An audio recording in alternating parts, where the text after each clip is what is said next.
is scientific 60-second science.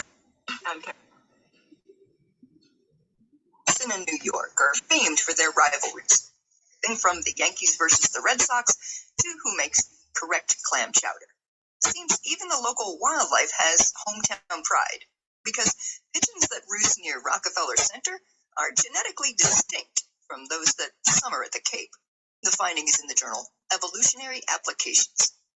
I don't think we could be in a city without thinking about pigeons. And for many people, it's one of the few daily interactions that they have with wildlife. Elizabeth Carlin, a graduate student at Fordham University in the Bronx. As an evolutionary biologist, Carlin was curious about whether pigeons in one city are closely related, genetically speaking, to those from cities nearby. So she did a research-inspired road trip, making stops from Boston to D.C. I would drive to a city and then start talking to people at Starbucks, anybody that I could chat with. I would start asking them questions about where they saw pigeons and kind of start to gather intel that way. Once she'd found a flock, she'd lay down some birdseed. And then use a net gun, which is basically something that looks like a big flashlight, and it shoots a net out over the pigeons. With birds literally in hand, she would take a DNA sample. I like to call it like a pigeon 23andMe, right? We're looking for ancestry and proportion of shared ancestry. And so we can build this big map with all these individuals that kind of tells us who's more closely related to who. Carlin was surprised to find that pigeons in the Northeast can be divided into two distinct populations. One population is in Boston and Providence, and then the other population ranges from New York down to Washington, D.C.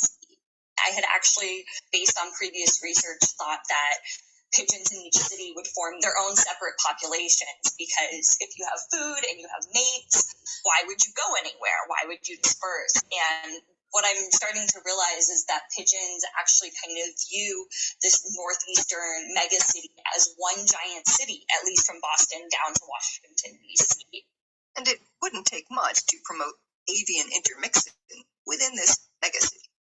One pigeon will leave New York and go down to Philly, and then maybe a pigeon from Baltimore will come up to Philly, and that's allowing there to be gene flow between all these different cities. Maybe the feathered foragers are simply following the food. Just think of all the French fries left behind at rest stops along I-95. If humans are traveling this corridor quite a bit, it makes sense that pigeons also are traveling it. As to why pigeons don't bother making the trip between Boston and New York, Carlin points to the more manicured lawns of Connecticut. Connecticut is a lot more suburban than these other areas, and that might be why pigeons in Providence and Boston are kind of falling out as separate from pigeons in more southern cities. Next up, Carlin says she'd like to further explore the relationships that exist within flocks. Are they aunts and uncles and cousins and parents and grandparents, or are they just a random group of individuals that happen to come together? Hopefully, not in the middle of the road.